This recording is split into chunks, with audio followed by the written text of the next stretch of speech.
Okay. Does anybody want them? No more headsets. Okay. Okay. Well, if you need them, they're here. So it is my pleasure this evening to welcome Anne Applebaum to America House. Anne Applebaum is a journalist and the Pulitzer Prize-winning author of The Gulag, a history, and she's also authored other books. She writes extensively about Ukraine and about Russia. She currently has a column at the Washington Post. And in 2014, she wrote an article called "Nationalism is Exactly What Ukraine Needs," noting that people who feel some kind of allegiance to their society, people who celebrate their national language, literature, and history, people who sing national songs and repeat national legends are going to work on that society's behalf. So we're here this evening to discuss this article, to discuss this topic of nationalism. Are there any pitfalls, any drawbacks? Can this trigger tension? What are the benefits? What are the tensions? And with us also to facilitate the discussion, it is my pleasure to welcome Dr. Marta Dichok, who is the guest lecturer right now at Kyiv Mohila. She is a professor of history and political science at the University of Western Ontario. She specializes in international politics and history with a specific focus on Ukraine. So please join me in welcoming Dr. Marta Dichok and Anne Applebaum. Thank you.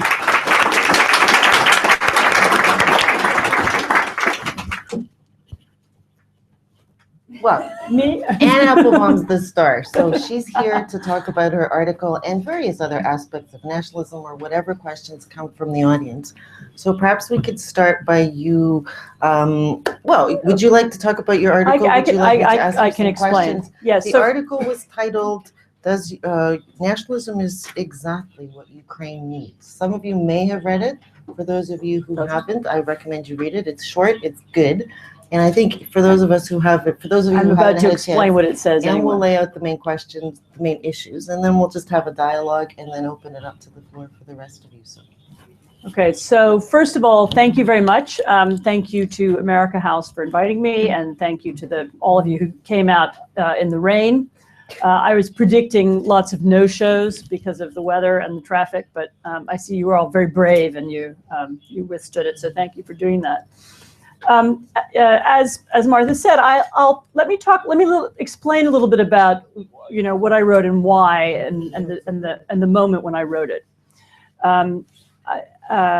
I was in Ukraine for the very first time in 1990. I was a youngish journalist, and I came over the border from Poland to Lviv, and that was the moment when Ruch was a very big movement in Lviv, and there were flags on the streets, and there were new offices. We went to the office of Ruch, and we met people who were leading what was then the very beginning, very early phases of the independence movement in Ukraine. And I was with a person who later became my husband. I don't think he was my husband then. And we interviewed a number of people, young politicians and others who were leading this movement. And on that same trip, and that's what, of course, I wrote about. I wrote an article. I was then working for The Economist magazine, and I wrote about the Ruch movement and the independence movement in Ukraine and this new nationalists. We were staying with, I think they were cousins of a friend in Warsaw. So we were staying in the home of an apartment in Lviv that was owned by, and he was. The cousin was actually a man. He was probably in his 50s then, who was in fact Polish. He was a Polish speaker, native Polish speaker. Long story. Mother had been born in Polish-speaking Ukraine, but then after the war had wanted to go back to Ukraine. Anyway, she'd stayed in Ukraine, but he was a native Polish speaker, and his wife was a native Russian speaker, and she had been born in Leningrad and had, for a variety of reasons, had come to Lviv, and that's where they were both living. They were both musicians. And they knew what my husband and I were doing. We were interviewing people. We were very excited about this new thing that was happening in Ukraine and maybe the end of the Soviet Union. And they were laughing at us. They said, "What is this nationalism? We don't know anyone who's interested in it, and we don't care about it. And we're not interested in who Ruch is, and we're not interested in who the next government of Ukraine is going to be, because we're sure that whoever it's going to be isn't going to represent us. And I don't think they were only saying that because they were, Polish speaking and Russian speaking. I think there was actually, we met some of their friends on that same trip. And a lot of them felt very distant from the new politics. They felt like this was something that was happening involving other people, and whatever government came to power was going to be just as bad as the current government. And of course, they didn't, at base, it's also true that although they were very attached to Lviv, they both, they both had, one of them had grown up there and they loved it there. And, as you all know, it's a beautiful city and they were attached to it.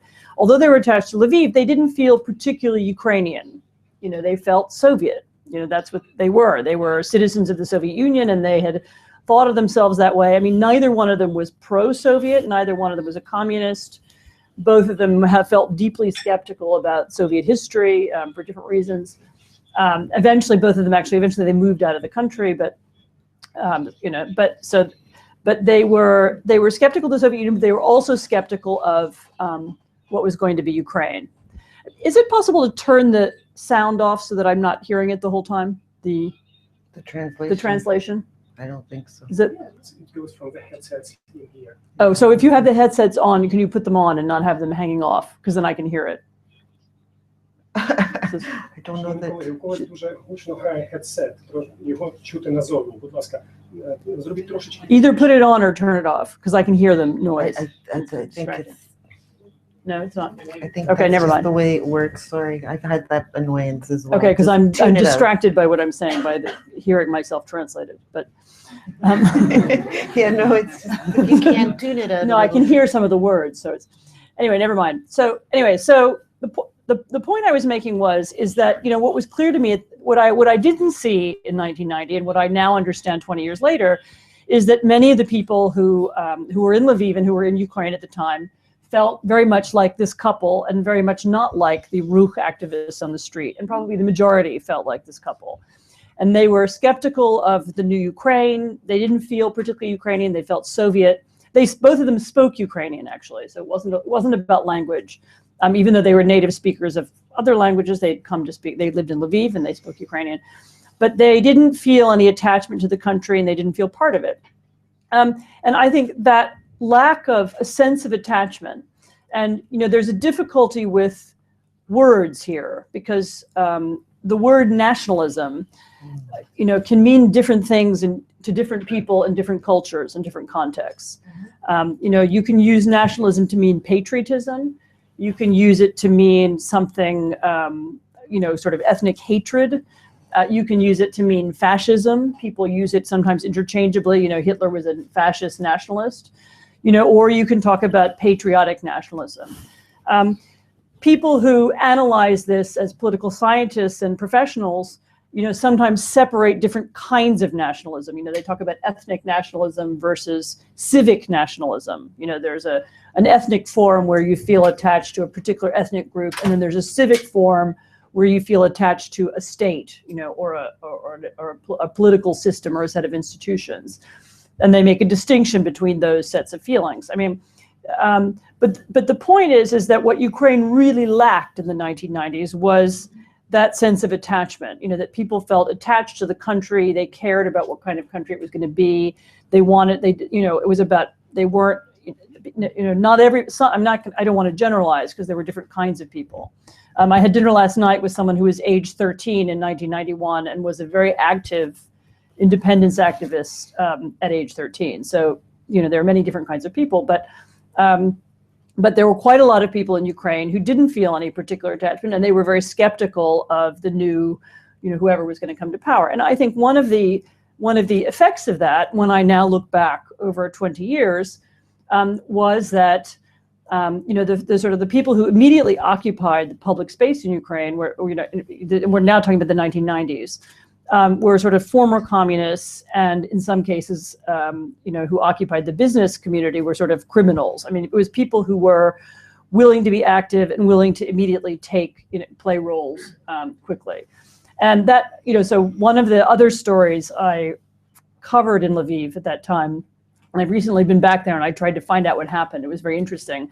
I wrote about a Ukrainian Canadian woman who came from, I think she was from Toronto, who came to Lviv and bought a hotel.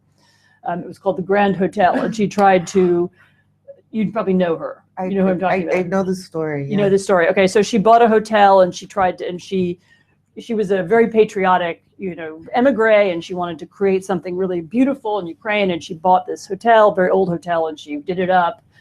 And, it was the first really nice hotel in Lviv. And then what happened was it was essentially stolen from her by her partner, who was, in fact, Armenian, I think. But anyway, it was stolen from, and I think she made some mistakes, and she was very naive about how she wrote contracts and so on. So, but well, contracts then were really different than they. Yes, they were. Right. So this is 1992 or 1 or something. Early, so this is very, very early. But, it was a confrontation. I mean, she thought she was doing something out of patriotism, and she was building this hotel, and it was a kind of her gift back to her city that, and, she was investing, and, her partner thought, right, here's someone spending their money, I'm going to steal it. So there was a very different attitude to public space and to business and so on. And my point was there weren't enough people, there wasn't a strong enough legal system, and there weren't institutions even at that time to which people could really feel attached. There was you had for a very long time, you had the persistence of Soviet institutions and Soviet practices, and corrupt universities, and there were people didn't feel attached to them, and so the initial reaction was, they're not mine. I don't feel responsible for this, or I don't want to deal with it, or I'm not saying everybody, but there was a large part of the population that just said, right, I don't want to have any role in public life. And of course, the interesting thing to me about Ukraine, and this makes it different from, and by the way, I think this was a phenomenon in every single republic of the Soviet Union, including Russia, that, even Russia, this is a kind of separate argument, I would say, also didn't have, in the 1990s, and this different question about what it's become now, but it also initially didn't have a real sense of civic patriotism or civic nationalism either. I mean, it had, the church, and it had some symbols and so on, but it didn't have any tradition of people participating in public life and feeling responsible for their country. And I have a memory of having a conversation with a group of Russian businessmen in somebody's kitchen in about 1997, and these were not any of the big oligarchs. These were younger guys who you've never heard of, but the way they were talking was basically, maybe it was maybe about 2000. They were talking about, how successful they'd been and how rich they were, and sort of how stupid everybody else was. And, they had this sense of, we've made it in this system, everybody else hasn't made it, we're smart, they're stupid. But there was no sense of being part of a community and owing something, giving back to the community, or wanting to build structures that were good for lots of people. This is this particular group of businessmen. But so I think it was a kind of post-Soviet problem in a lot of places. And, we can talk about what the sources of that were and what the causes of that were. I think they have to do with the nature of Soviet communism, which destroyed that kind of, genuine public participation and substituted a kind of fake version. But anyway, you had this situation everywhere, and and then in some ways, what we've seen in Ukraine over the last decade is moments where we've had two of them now, two revolutions where sufficient numbers of people having no other outlet, expressed their desire to be part of public life through street revolutions. We had the Orange Revolution in 2004, and we had the Maidan more recently. I'm actually skeptical of street revolutions for a lot of reasons. They're not really a very good or efficient way of changing institutions. You can have a revolution, and then so what? The next day, you still have the same tax system, and you still have the same, minister of economy, and you still have the same streets, whatever, potholes. And so, and so the street revolution is actually a very inefficient form of change, but what it did do both times was that it made people, it gave people who felt themselves outside of politics a kind of moment where they could jump in. And if Ukraine is able to sustain something like that over a longer period of time and enough people stay involved in public life, then you can have more deeper changes. But the point of the article was to say that unless people feel some attachment to the place and feel some responsibility for their city, or their country, then they aren't motivated to be part of public life, and the public life gets left to the thieves and the people who were there already in 1990.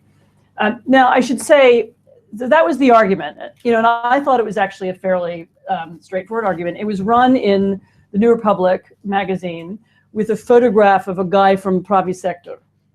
And so I had an enormous amount of hate mail, and people described me as, Anne Applebaum wants, more hate speech, and right.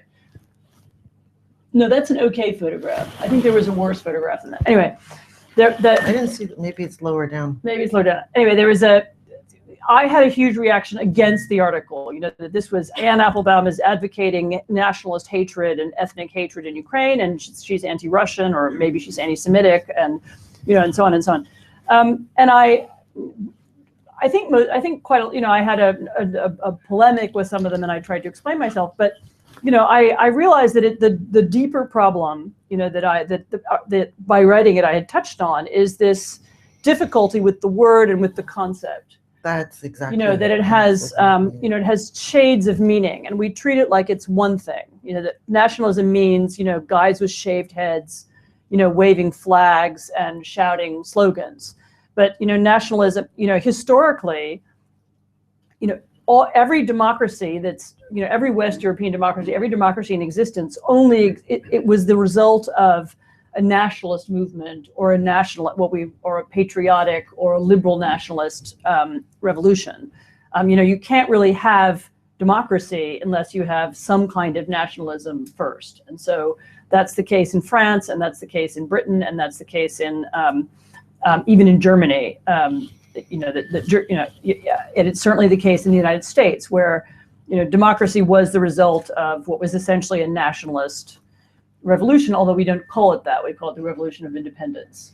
Well, that's maybe a good point to start our discussion, because your article was very interesting, and it raises a lot of touches a lot of the key points. But the title itself, what Ukraine needs nationalism. Yeah, I didn't write the title. Stipulate. Okay. Because journalists never do write the title. Well, the title was deliberately provocative, I think. But within your article, you're arguing that people need to have more pride in their language and their history and their customs and so on. But part of the problem in Ukraine is that these are contested issues. People don't speak one language. And there are discussions about historical memory. And defining nationalism, I was going to start is asking what your definition of nationalism was.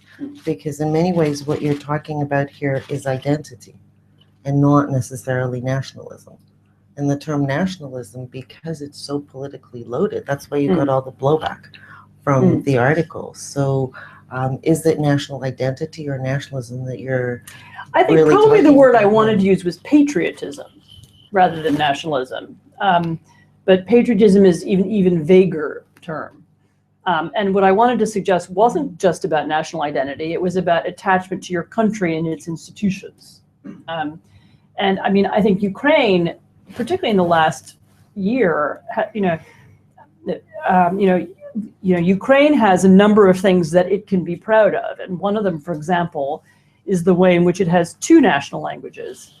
And I know they're contested and argued over, and I know there's disagreement about which one is really stronger and which one is favored and so on. But there's more than two. The Crimean Tatars have their language. That's also a Ukrainian language. Crimea is Ukraine.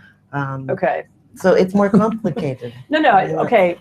Well, in any case, what Ukraine can celebrate and what is something that Ukrainians can feel attached to is it's actually rather it's multinational, multilingual identity. And you're Canadian, that's possible. I mean, another thing I've always had a lot of trouble explaining when I describe Ukraine to people who aren't Ukrainian, for example, in Britain, is they all say to me, well, isn't Ukraine ethnically divided? You know, you have the Ukrainian speakers in the West and the Russian speakers in the East. And I say, no, you know, Ukraine is a bilingual country. And they say, well, what do you mean? And the British never understand this. And then I say, well, like Canada, you know, or like Belgium. You know, maybe those aren't good examples, but you know, that there are, you know, I had been to meetings public meetings in Kyiv where one person speaks Ukrainian and one person speaks Russian, and the conversation continues like that. I mean, you all will know counterexamples, and you know, I know there are people in Western Ukraine whose Russian isn't great, and I know that's vice versa. But you know, more or less, I think that's for example a thing that the Ukrainians could be proud of and could make more of. Mm-hmm. You know, but anyway, no, my point wasn't so much about identity; it was more about feeling responsible for the public space and for the state. So a political identity. A political identity. Because the term nationalism, as you know, has been so contested and so it's a red button issue. But if you say liberal nationalism. But that's not what's being, that's not how Ukraine is being projected in the media sphere. And you know that whole discussion. I don't care about how it's being projected in the media. I'm interested in what it should be. You know, liberal nationalism, which is what we have in the US, for example, or Canada. But when we talk about these issues in Canada, we don't use the term nationalism. I'm not saying it's a good or bad term. It's just it's a loaded issue, particularly in this context of an information war. Well, I'm pushing back against the information war. I am reimagining the word nationalism and making it work for us. You know, so work for. So we're going to, well, okay, that's a fair answer because. I mean, you know, why should the only people who get to be in favor of their nation, why it's only the skinheads? Why can't it be, you know, people who want to work for the tax office and make it less corrupt? Why isn't that a patriotic thing to do? I wish more Ukrainians felt patriotic about their tax office. But whatever, you know, I don't think anybody actually feels patriotic about their tax office. But let's think of a better example. You know, well, no, this think of an office if people want to work for. This didn't come through as much in the article because what I thought you were talking about is people becoming more engaged in society and defining their identity in multiple ways. And political yeah, I mean, you know, civic life is another piece of it. You can also be patriotic, and you can also, you know, feel responsible for your nation by working for an anti-corruption NGO, or by teaching at a university, or you know, or something. That's the argument. Because what I've seen happening in the last 2 years is a real explosion of community activism and also discussion about who we are and unity and not necessarily framed in the terms of nationalism. So perhaps we can move away from that term since that wasn't your title in the first place. Since you've written that piece, how do you see things changing? I mean, there's a lot of discussion in Ukraine about expectations being disappointed, and on the taxi ride over here, that's exactly what the cab driver was talking about, and that's what I hear on the streets. But from your perspective, this was another article I wrote, which we're not meant to be talking about tonight. But let's talk about it. I have also written about how, I mean, it's another problem with street revolutions, which is the problem with revolutions is they create people go on a kind of high, particularly when they're successful. Expectations. And then they raise expectations. And, you know, I wrote this after the Orange Revolution. I think I wrote it after the Maidan as well. You know, I can almost tell you exactly, you know, the day after I can tell you, okay, the next phase of this revolution is disappointment. You know, within 6 months or a year, you will be disappointed because actually the way things change in the world is not through, you know, is not through street revolutions. Things change through systematic. You need many, many people involved. You need, you know, bureaucrats. You need teachers. You need, you know, layers of people to begin acting and behaving differently in order to make really social changes work. And to some extent, you need a dedicated. Elite is the wrong word, but a dedicated political class, which is as a group committed to the change, and then you can begin to have changes. And that takes a long time to create, and it doesn't happen in a week, and it doesn't even happen in a year or so. Absolutely. The other interesting factor that I would be interested in your comment, right after the revolution, the annexation and the war, and in my opinion, and others have written about this, those events have had much more of an impact on forming national unity and crystallizing some sort of a national identity. And in some of the interviews I've been doing with internally displaced people, they say, I never really thought about my national identity until this happened. And we got invaded, and suddenly I started thinking in national terms, not nationalist, but national. No, I mean, no, so it's absolutely true that what Russia did by invading Ukraine was say, I am attacking you because you are Ukrainian. And, and then, yes, that does make people think, goodness, it must be something really serious, it must mean something, in other words. Well, it's just getting people to think about it in a way that previously, I don't know if I'm Ukrainian or Russian, it's not an issue, it's not something I've ever even thought about. And now I'm thinking about it, and that process of... Well, he also, I think by doing that, it wasn't, he wasn't the attack wasn't because of language, either. It was, what he did was, the values of Russia are this. And, this is how we think, this is how we act. And then I think for a lot of Ukrainians that I know, this was a moment when they said, wait, those are not my values. We don't want to be part of that kind of civilization. And I'm not even sure it had anything to do with Russians. I mean, I'm sure that most, Ukrainians have relatives in Russia, and I'm sure most Ukrainians don't have any, particular feelings about, Russians. But it was the politics of what Putin did. We object to that kind of politics, and we object to that way of, in a way, we object to that kind of nationalism. We want a different kind of nationalism. We want civic nationalism. We want to build our country, and we don't want to be invaded because of some phony story about Russian speakers. Right. An imposed identity. This is now Russia. People saying, actually, no, I'm not Russian, and leaving those areas. Right. Although what he's done in eastern Ukraine is even worse. I mean, he's actually created a zone of nothing. He's created. And all of these so-called frozen conflicts, whether it's Transnistria or Abkhazia and Georgia, all of them have eventually become little zones of criminal lawlessness, and places where you smuggle. Transnistria is a weapons smuggling zone, and that's because in a place where there's no identity and it's unclear who's responsible for the state, and it's not really part of the international political system, then you have lawlessness, and you have it's much easier to carry out crimes and so on. I mean, one of the, when the Malaysian plane was shot down over eastern Ukraine, my first reaction was, this is exactly the kind of thing that happens in a zone of lawlessness. Putin went in, he destroyed the government, and the institutions of this, they were weak, okay, but they were there, of eastern Ukraine. And this is the kind of terrible accident that happens when you do that. I mean, you open up, the space for violence. Actually, Tim Snyder, so I know he's a very famous person here too. Tim Snyder has recently written a book about the Holocaust, which is even more controversial than my article.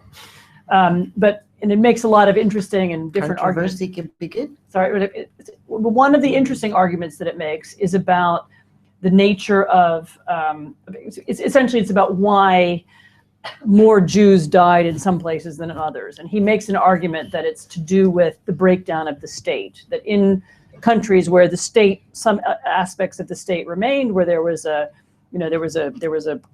king in Denmark, and there was institutions, and that they were able to protect Jews. And then in countries like Estonia, which is next door to Denmark, and actually isn't that different from it, historically in terms of its attitude towards Jews, they all died because in Estonia the institutions were all wiped out. Anyway, so what Putin did in eastern Ukraine was he wiped out all the institutions, and he created this space for chaos, and that's how it remains. And so, who are these guys who run it? I mean, the DPR. Well, they're changing. That's the exactly. They're probably different this week from what they were not last week. But it's but by and that's a completely phony and a completely imposed space with no national identity at all now. I mean, what is it? It's not Russia, it's not Ukraine, it's nothing. And that's really almost the worst of all possible worlds. It'd be interesting to do some surveys there, because we don't really know what the identity is. No. Some people clearly are, or at least were, supportive of the event. Some people clearly oppose them. What the majority thinks and how their thinking has changed on these issues would be very interesting to study afterwards. I'm just wondering, the audience has been very patiently and politely listening, but I imagine there are lots of questions that people have that they'd like to pose to our speakers. So if you have a question, there are facilitators with microphones, I believe. So I will ask you to introduce yourself. If you'd like to make a comment, please do, but briefly, and then pose a question. So we'll take a few questions at once. I see one hand going up, two hands going up, and three hands. Our first three questions. Where are the microphones? Do we have a facilitator? Okay. So there were three hands that went up. So we'll take three questions at once.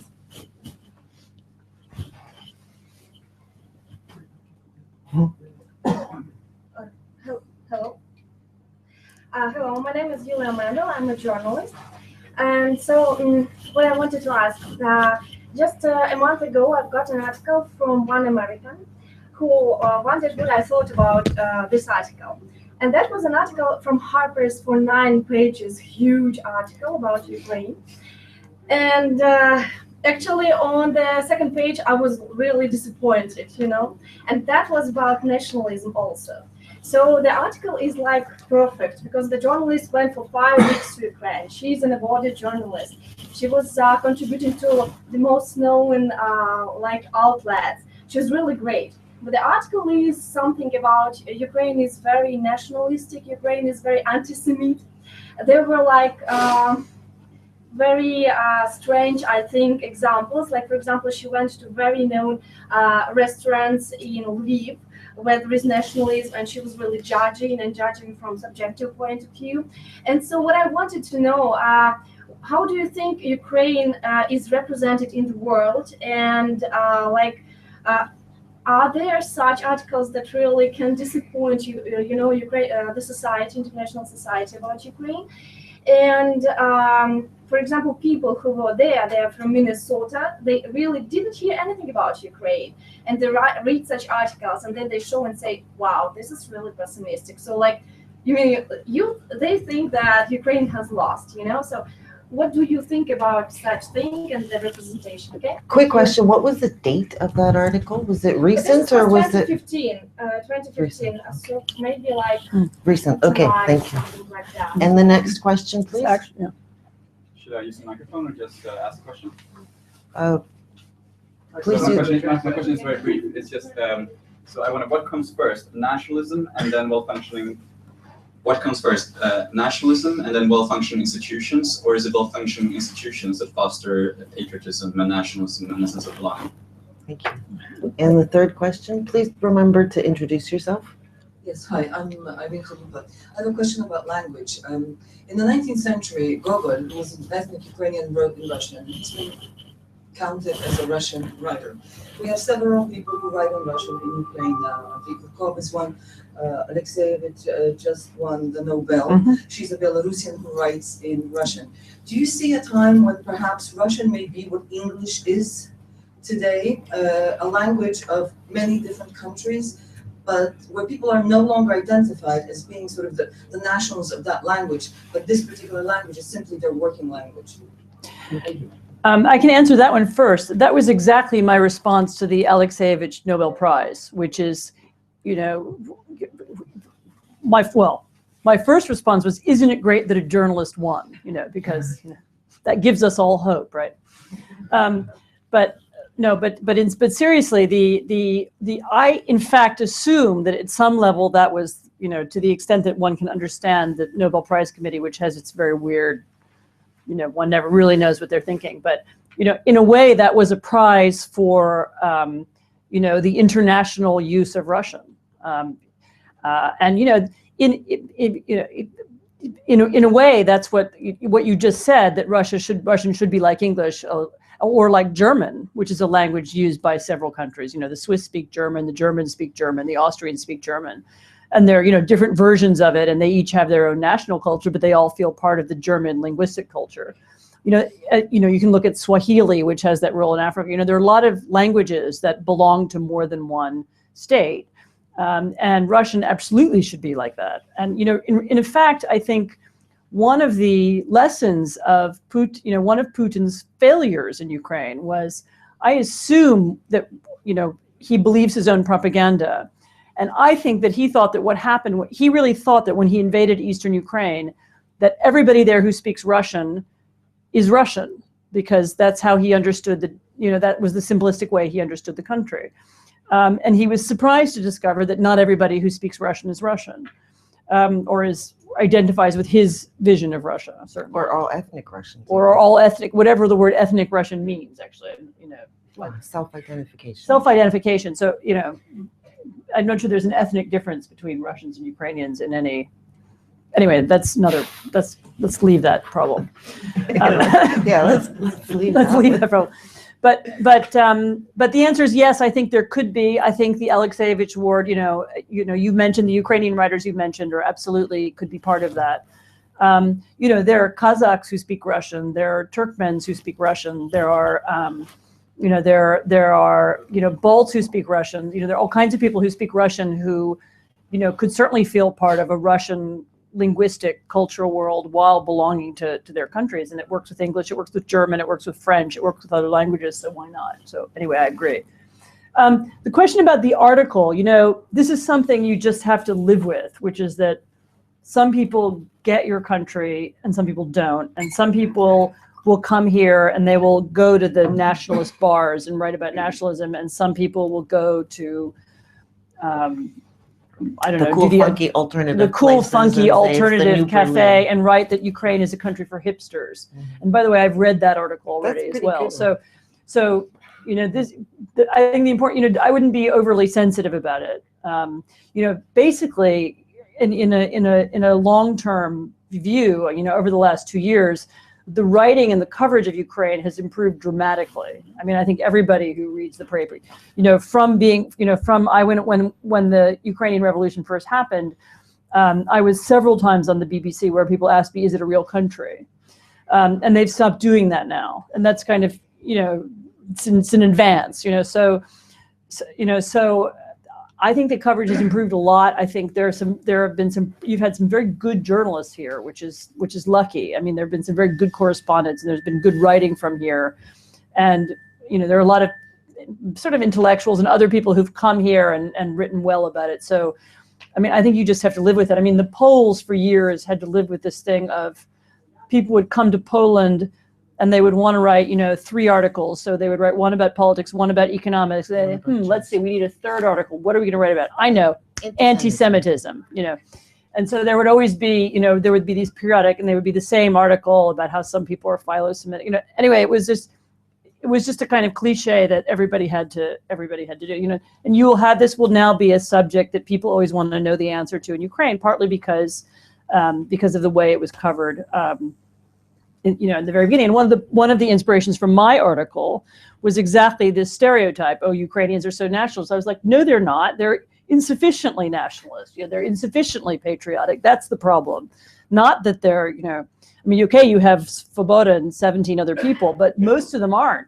So that was part of the inspiration. Now, what was the other question? It was about political institutions and which comes first? Oh, chicken and an egg. I mean, they have to sort of develop simultaneously. I mean, in Ukraine, you do have this problem because, of course, until you have a state with state institutions that people feel proud of and they feel responsible for and they want to be attached to, then it will be very hard to build a kind of national political culture. And this is, of course, the real problem for Eastern Ukraine is, people who feel abandoned or ignored by Kyiv.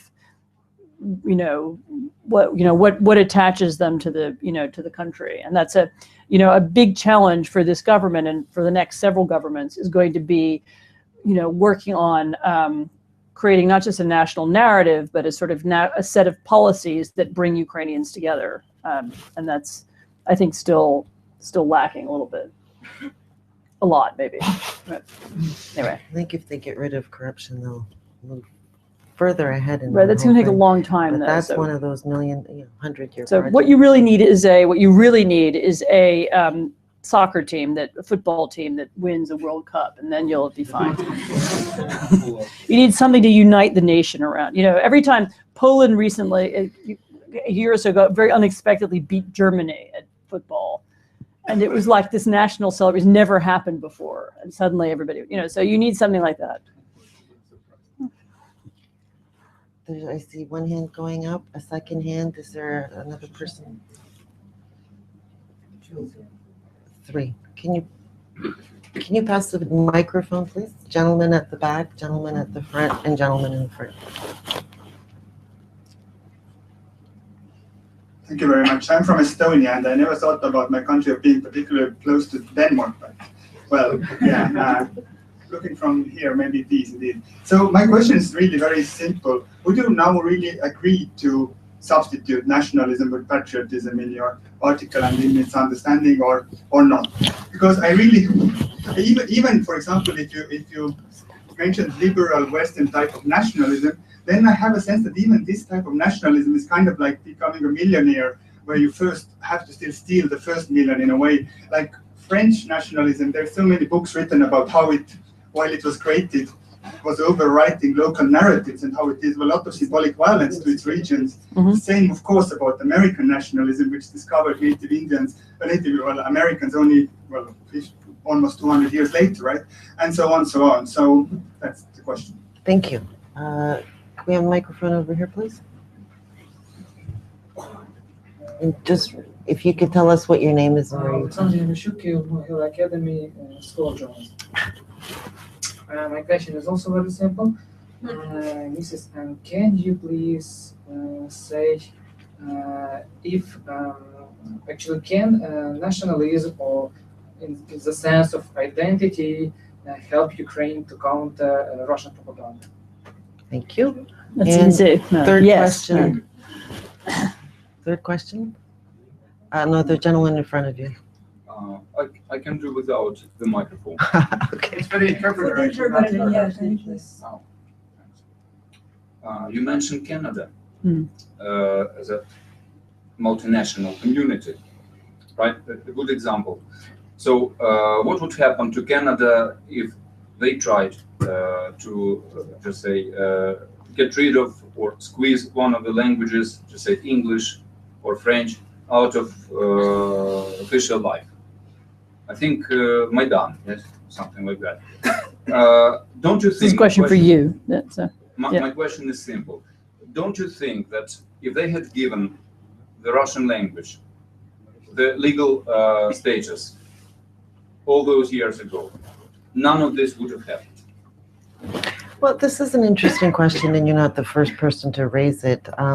It's very tempting to compare Canada and Ukraine, and there are many similarities, but on this case, it's absolutely not comparable. If you look at the history of Canada, why is Canada bilingual? It's because it was settled by British and French colonists who pretty much destroyed the indigenous population, as happened in the United States. So they set up those patterns, and that's very different from what's happening in Ukraine. So I don't think that's an accurate parallel. And so that would be my answer to that sort of comparing. I mean, in my view, I understand why there's, I really do understand why there's a desire to somehow favor Ukrainian, because Ukrainian was discriminated against for so long. And so it's a little bit like affirmative action for the Ukrainian language. But yes, I do think it would make sense for Ukraine to have 2 official languages, since it's de facto, those are the 2 languages that almost everybody speaks. So, but that would be my answer to it. And you've explained the Canada part. I agree with you that the Estonian question, I agree with you that the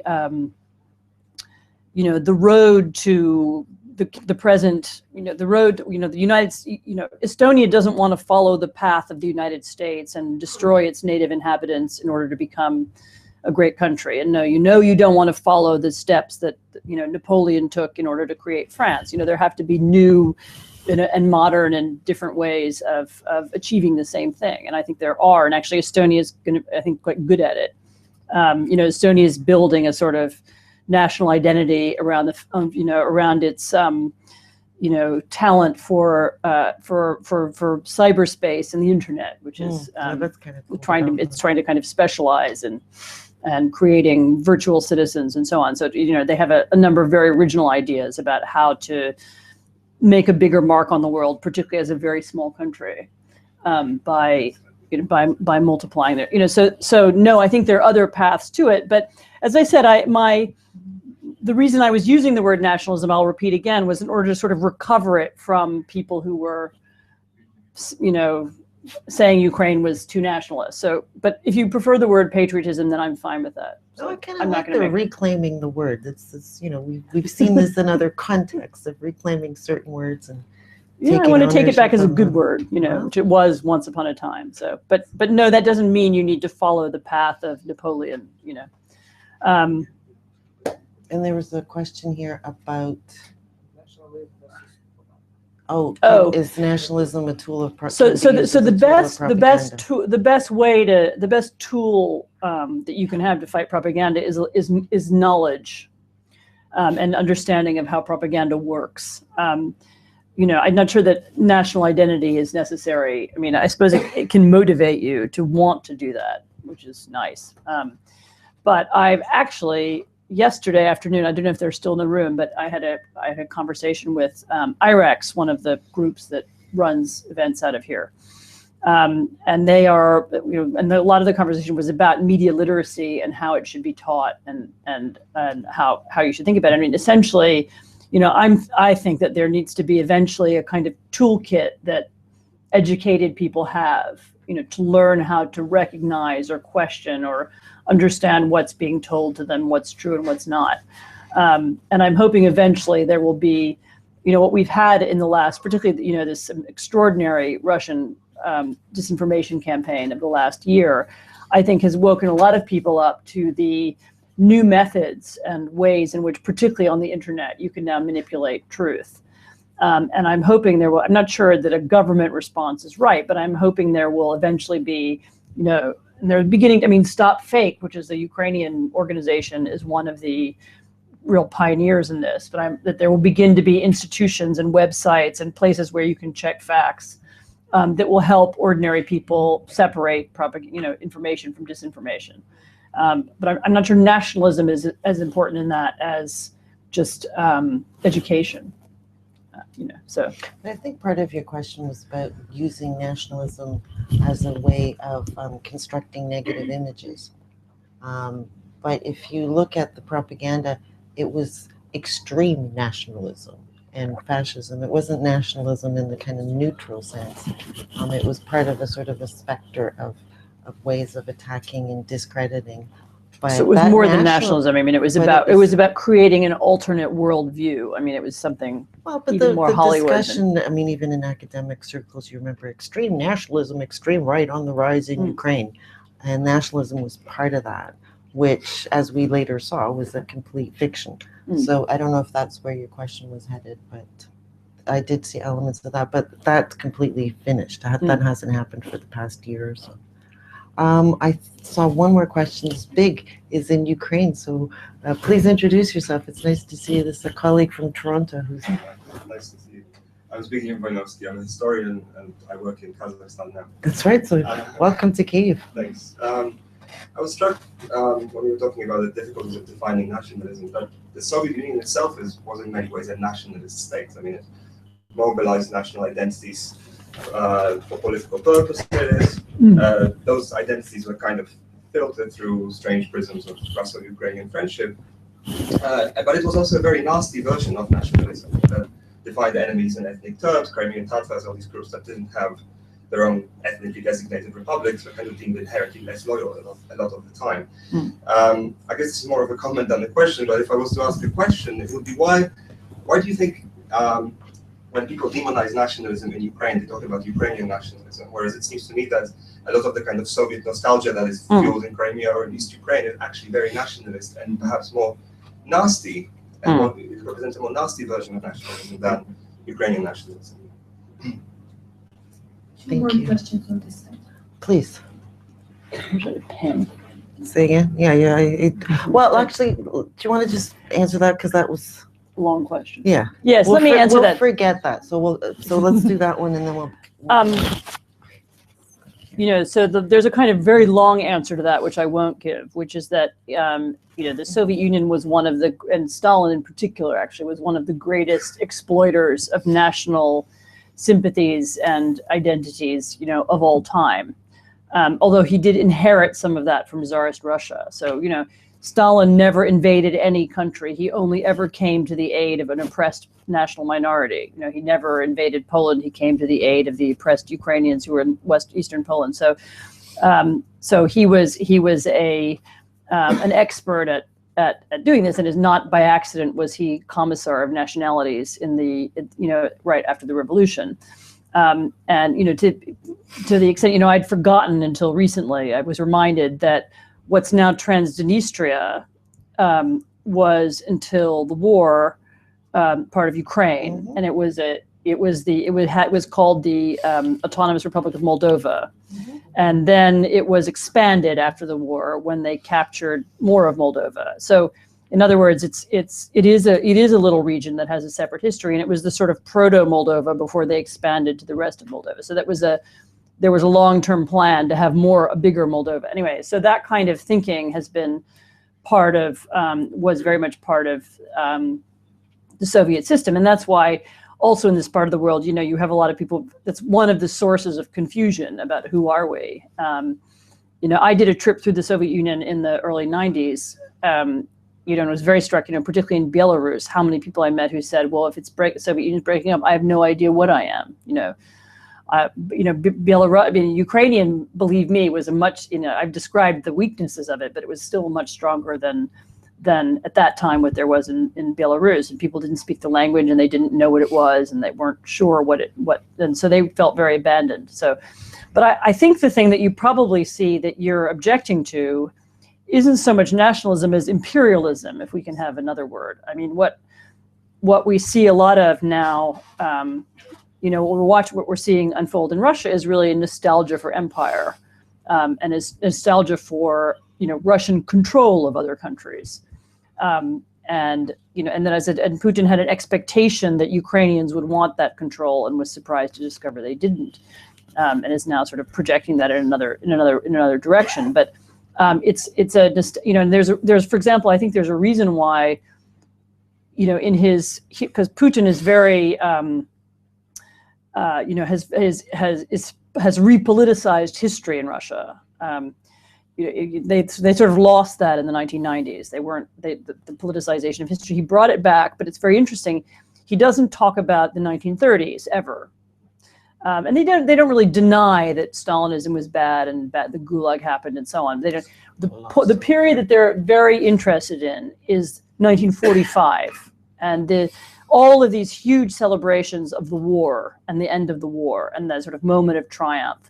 Why is that? 1945 was absolutely the high point of the Soviet Empire. That was the moment when it suddenly expanded west and acquired all this new territory. And that is the thing that he comes back to again and again as the thing that he wants to celebrate. And I think that's this feeling of greatness, which is really not even Russian greatness, sort of imperial greatness, is something that he wants to inspire nostalgia for, and some people genuinely want to be part of.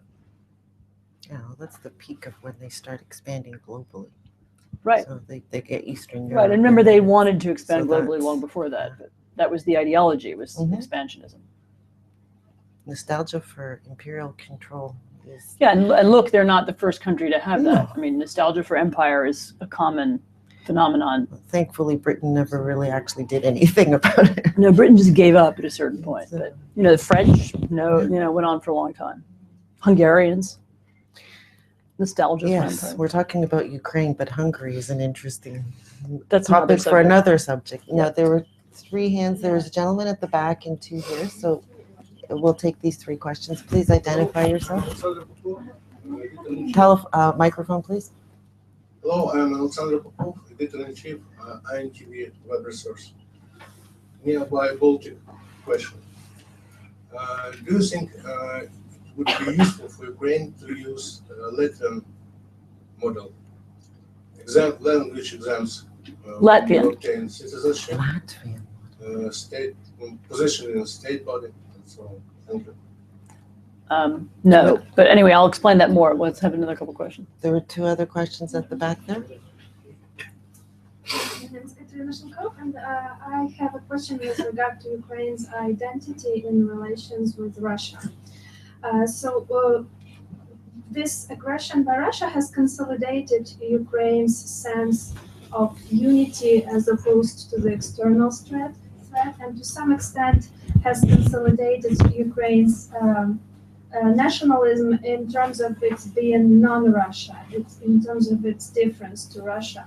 But simultaneously, there is a threat of stopping at this level of self-identification, just as defining against Russia as the other at one point. And secondly, there is currently crisis in EU, which I won't go into details about, but we all know about the crisis in the EU, I mean, in terms of Ukraine's identity, it also kind of leaves it without this kind of external anchor as European integration perspective.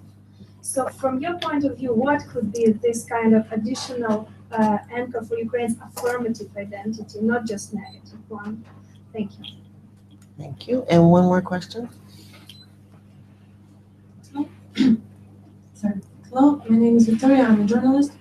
When I look into Ukrainian nationalism, I see so many different kinds of it.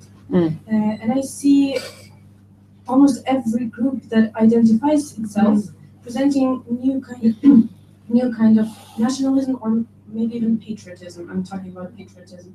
So the government has its own, the activists have their own, the fighters come back from the war and they know some other way of being patriotic. And of course, the opposition that comes from part of region, they present their own kind of patriotism. And we see all those populistic patriotism referring slogans now before local elections, and patriotism being exploited, and even the term loses any sense. So on one hand, we see so many competing ideas of patriotism, which make these groups hostile. So I feel like this hurts and harms Ukraine, because people, instead of uniting with patriotism, get hostile to each other inside. On the other hand, I do not believe that any monopoly on patriotism would help Ukraine. So agreeing that we do need some kind of our patriotism, how do we solve this equation? Thank you. Well, I feel like you should solve that, not me. On the question of tests, I don't think that's a good road for Ukraine. You know, it's had sort of some mixed effects in the Baltic states. I guess it's, you know, there's an argument for it and there are arguments against it. But as I said, because Ukraine is bilingual, and because it's pretty naturally bilingual, I mean, okay, and plus other small, like Crimea and Tartars as well, but because it's largely bilingual country, I think it, you know, creating an apparatus of testing and so on, I think would be a mistake. I think the best solution for Ukraine would be to teach both languages in school, you know, and have them be, as is done in Canada, as is done in Belgium. You know, and some people will always be better at one than the other, but make sure that everybody knows some of both, and that's how you keep the balance. So that would be one issue. The question of, you know, competing nationalisms and different definitions and so on. I mean, this is actually true in every country. I mean, there's really no, and there's no right answer. You know, it's the people claiming to be real, you know, true Americans, and we have this problem in the United States. If some people are more American, we're more American than you, and other people say, no, I'm more American than you. And it's been going on like that for a long time. And this is un-American behavior. And this is un-American. I mean, the United States is lucky in some ways. I mean, I think in some ways because of economic and political success, people feel attached to this. There is a kind of mainstream definition of America, and you know, people generally, there has been some decline. I mean, there's another thing happening though, which is that one of the effects of the internet and the multiplication of different kinds of media is that it is true that it's becoming easier for people to live in sort of separate cells where Todd Gitlin called the public spherules. Right, where they disagree not only about the definition of patriotism, they disagree about, what happened yesterday. There's no agreement on what the facts are, for political debate. And that's a problem that's now a problem for all democracies. That's absolutely. And I don't really have a solution to it yet. There isn't, in the way that I'm hoping the internet itself is going to come up with a solution to disinformation. I'm hoping that the political system will find a creative way of coping with it, because so far it hasn't, and I don't have an answer for that in any country. Yeah, that's a communication system problem, because this sort of just proliferation of communities and information sources that you don't actually need to speak to each other. You can just focus on your own little it's a political problem as well. Absolutely. Because it means that it's very hard to have a national conversation if people are living in different worlds, literally, where they have different ideas about what's happening. And that's happening in this country as well. It happens but it's not because of democracy. It's because of the way communications work. Absolutely. And now I'm going to do this again. The other question was? Yeah, I forgot the other question. Positive identity. Oh, can you find a positive identity? So yes, I'm very much in favor of positive identity. And for example, one of my longtime criticisms of Russia is that, Russian history, if you look back over it, there are all kinds of things you could pick as there are all kinds of heroes you could find. And you could find, for example, Russia invented the modern human rights movement. I mean, in essence, the Soviet dissidents were the first people to use international human rights rhetoric, and one could make them, the great national heroes, and we could talk about them, But instead, we had, Putin, instead of doing that, chose, as I said, the Stalinist moment of imperial triumph in 1945. So yes, you can. I'm very much in favor of looking for and focusing on the positive. The things that have brought the nation together and the things that have made it achieve. And actually, I thought when I came here a year ago, maybe this has changed now. I thought in some ways, at least in Kyiv, that the Maidan had sort of done that. People had this feeling we did something. We stood up for what we believe in and we achieved something, and that was a source of positive sort of national, or maybe it's the city feeling. I mean, tell me if I'm wrong. Maybe that's gone now. I don't know. Well, my perception is that that's changed dramatically. Yeah. And because the war followed so quickly, and that's been so divisive, and the lack of visible political reforms, that feeling has dissipated. And I think there are people here who can speak more to it, who live here. The feeling is, why did we go and suffer on the Maidan and have those casualties, only to see more of the same in a slightly sort of, what do they call him, Yanukovych light? I've heard that he's not, the current leadership hasn't delivered anything close to, so that feeling of accomplishment, that's my feeling, although there are people in the audience who could I speak to? Actually, there's a person, if anybody else would like to speak to that, but I was looking for my colleague Volodymyr Vyatrovich, but I think he left. Did you want to speak to that point? The feeling of sort of public attitudes after the revolution and a year later? Yeah, but at the same time, you said there's been this explosion of civic life, and there is a sense that things are changing. So there's something has happened. But the changes are mainly coming from below. But that's not necessarily a bad thing. No. But it's not the sort of the political institutions, the political elites, the corporate elites. Right. I don't see that there's been a huge amount of change there.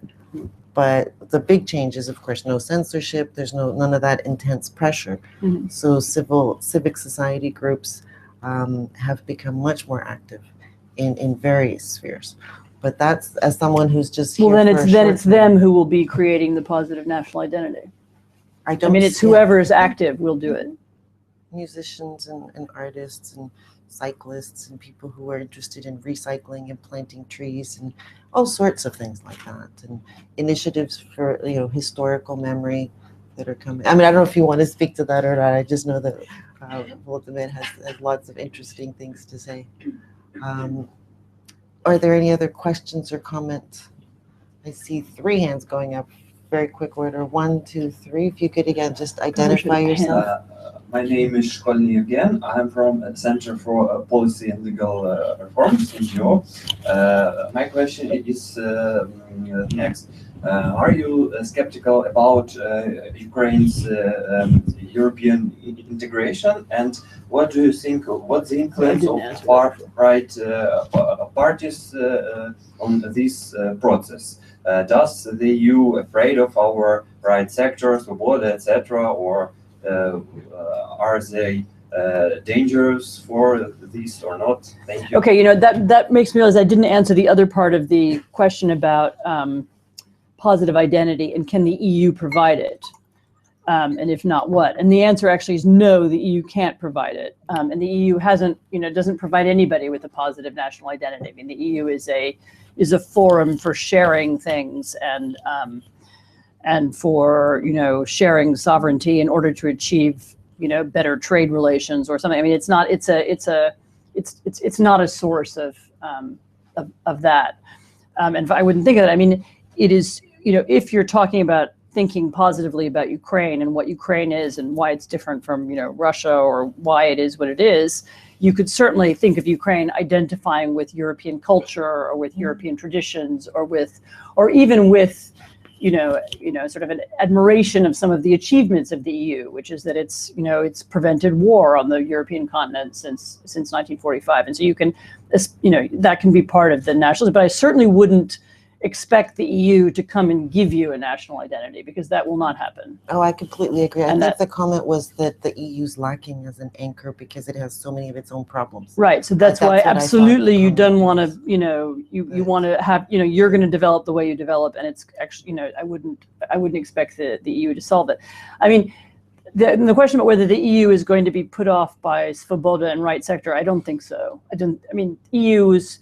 They have their own. They have much more. I mean, Ukraine's biggest problem, frankly, in joining the EU and becoming part of the EU is its size. Yeah. I mean, it's got nothing to do with your culture. It's nothing to do with whether people like you or not. It's nothing to do with your, it's to do with the size of the country and the, and the difficulty of absorbing another 50 million people and finding ways of, fitting you into their, into their institutions. I mean, that is actually the biggest problem. And that's kind of tough luck. I mean, unless you want to get a lot smaller, but which maybe you don't. So my name is Dmitry Gochakov, and I have a rather comment maybe than a question. Brief comment. Good. Yes, of course. We used to make fun of the Russian propaganda, like when they were saying that Ukrainian fighters were eating Russian-speaking babies. Right. Yeah. Crucifixion. But yes, it seems that it may work in a way in a long run. When this disillusionment comes, and when people get disappointed or frustrated even with the lack of progress after the revolution, we are being somehow pushed to choose simple solutions, which exactly gives ground for the rise of radicals, which you can call nationalists, ethnic nationalists, and so on. So my feeling, my fear is that this may be the real danger, and this is paradoxically when these crazy ideas of the Russian propaganda may really become true in a way. I don't know. You mean that because there will be a sense of failure, and so then nationalism will sort of nasty. Ethnic nationalism will rise. Nationalism, yes. I mean, it's possible, but it's what you have to fight against it. I mean, no, I know it is definitely possible. I mean, and my guess is that would be Putin's the longer game. My name is Roman. I'm working as IT service manager. My question is the following: if one has been following Ukrainian politics, so one of the obvious tendencies is competitiveness between different groups. On the other hand, what we see right now before our local election is that some of the groups actually capitalize on the notion of nationalism. This has been notorious, for example, for such parties as like a very new thing for Ukrainian politics, and everyone knows that there is a person who stands behind this, an oligarch, Kolomoisky. How do you see this tendency of Ukrainian politics? I mean, nationalism is a very, how to say this, easy thing to capitalize on. It's very emotionally loaded and a very simple thing that can be directed by each political force in Ukraine. And as I see this right now, this become a competition on who will be the first to do this, not really not saying anything for like implementing this idea. And I think it's really dangerous for Ukrainian politics. No, it is dangerous. I mean, you know, one of the few solutions to that is competition. I mean, in other words, that there are multiple people offering different kinds of patriotism or different kinds of nationalism, and trying to make the appeal in different ways. But you know that there could be a demagogue who will try and play on people's worst instincts. It's not even really so much about nationalism; it's about fear and there's particularly, this is happening in other parts of Europe as well. So you're not at all unique. In fact, you're very European in this way. Politicians who play on fear, on a sense of lack of control. In a globalized world, we're unable to control what happens to us. Politicians who offer populist solutions. This we have in both democracies and authoritarian countries alike, actually. I mean, so it's not even a problem of democracy. It's a problem, everywhere. And the only solution to it is that there continues to be an opposition which offers a different argument, and which is, a rational argument, which can make a better case. But yes, of course, it's a threat in every democracy, just as a threat in every dictatorship. So, it's important that people stay involved in politics to make the alternate argument and to push the alternate case. Thank you. Volodymyr Vyatrovich is the director of is it the National Institute of Memory or the Institute of National Memory? I always get it wrong. Institute of National Memory. I'm sorry, I was speaking Ukrainian because my English was so good. It will be a short comment. You can translate it. I don't want to put this on because then I'll get distracted. Коли ми говоримо про націоналізм, треба розуміти, що націоналізм як програма, принаймні, ніколи не існував в такому чистому дистильованому вигляді. Він завжди поєднувався з якимись іншими ідеологіями, іншими програмами. Відповідно, ми протягом ХХ століття маємо націоналізм поєднаний з фашизмом, маємо націоналізм поєднаний з комунізмом, маємо націоналізм поєднаний з лібералізмом. Це все так само абсолютно стосується української історії.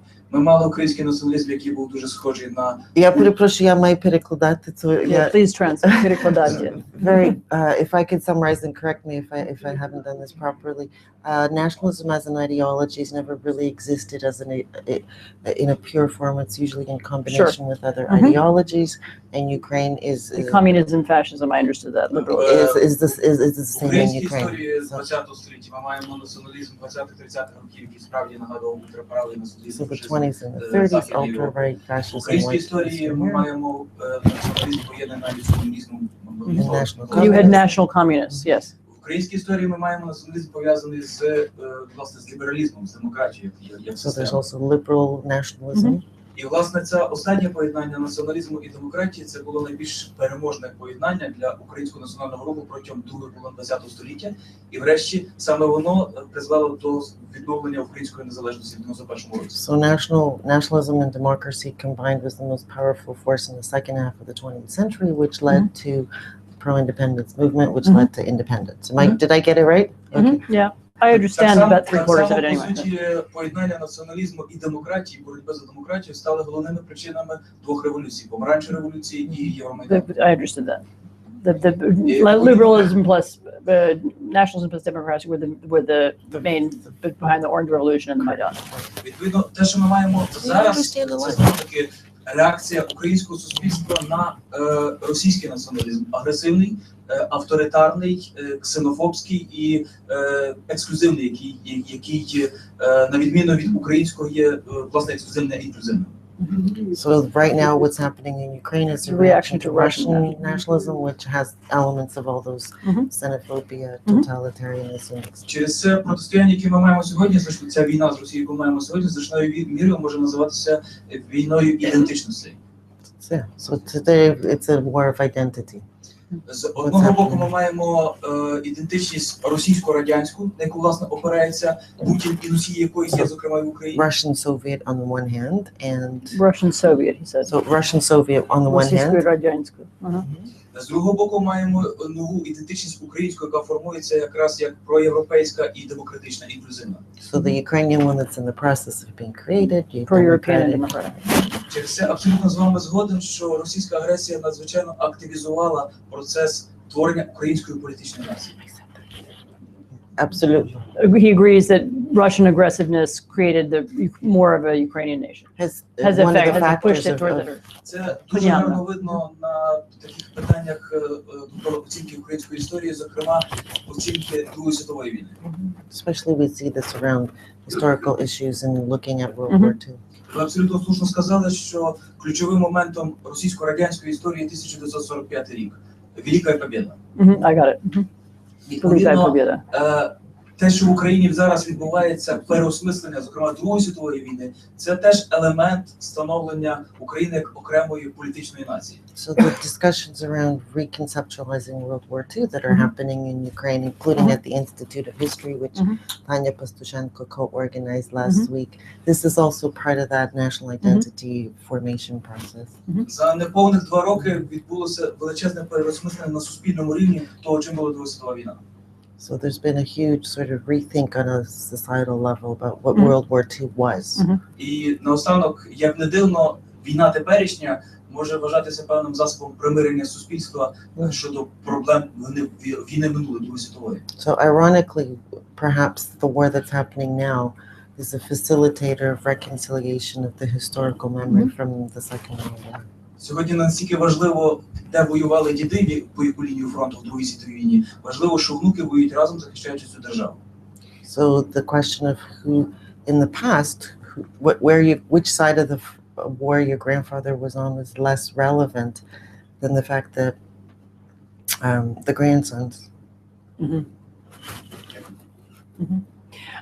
So to that comment, that was a very good comment. I would just say that, yes, historians can play a really, really important role. I mean, I didn't have to tell an Ukrainian audience this, but historians can play a really important role in both for better or for worse, actually, in helping create an open and flexible national identity. And one of the things that I really admire about Ukraine is the degree to which, particularly as compared to Russia, there is a kind of more open historical debate here, and there are historians who have different views, who argue questions, and who look at different sides of it and have different opinions.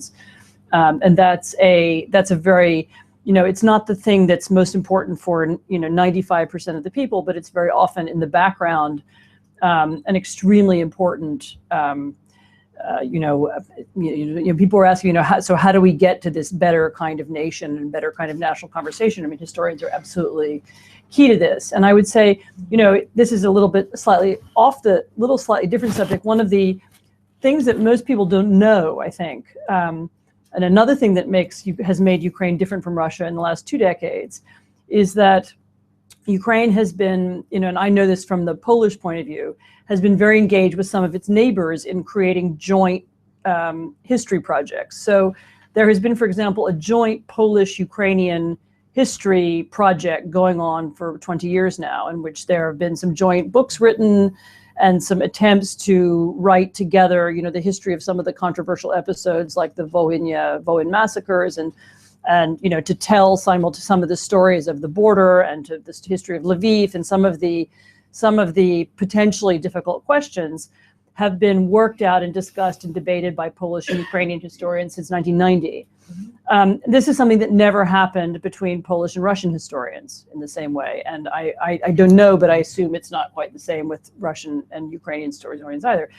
And one of the interesting things that we saw this first in 2004, and then it continued for the next 15 years, Poland and Ukraine could be very hostile to one another. And actually, for all I know, maybe they will be again someday, but I hope not. No, that's all in the I hope past. not, but one of the reasons why they aren't is because I think of this historical work that was done, for a decade, and because of this sort of exchange of views and so on. I mean, there could be border conflicts, right? And there could be history conflicts, and there could be all kinds of things, but it was resolved, at least in part, or it was helped anyway, by this dialogue. And so, but it's something you can do between countries. It's also something you can do within a country.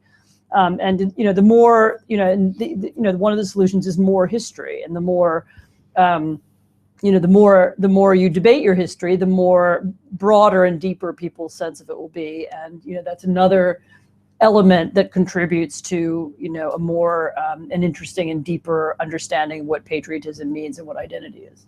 What a nice note as a historian to hear. I'm a historian too, so I'm really biased. Reconciliation and the role of historians in society.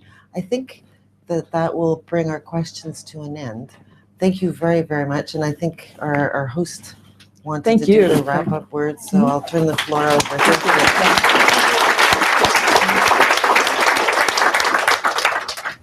Wanted to thank you all for coming tonight and for all of your thoughtful questions and your active engagement. It was great seeing everyone actively participating and listening and thinking about what was spoken, what was said. And a special thank you, of course, to Anne for sharing your insights and your thoughts, and for Marta for leading our discussion this evening. So thank you all, and please enjoy your evening.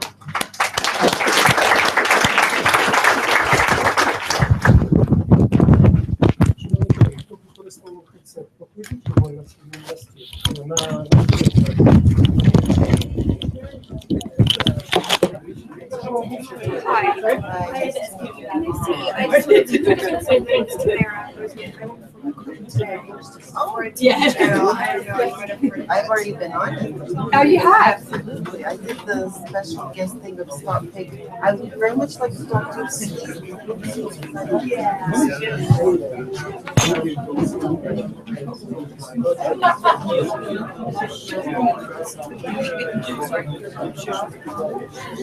Oh yeah, I'd love to.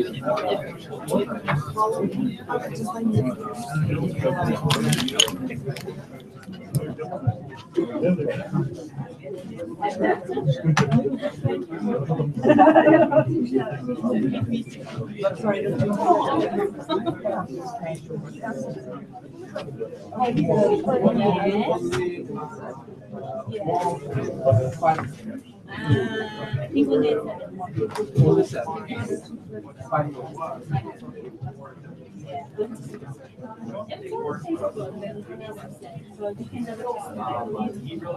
But you will say many people do. Yeah, so we started one at 5 o'clock. And you know how many people came? Let's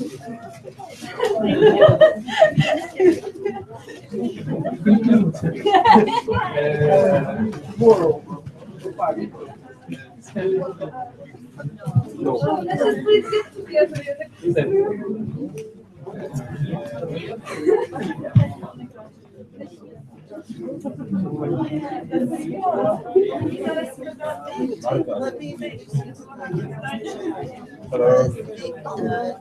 I keep forgetting I can't pronounce your last name, so you're going to help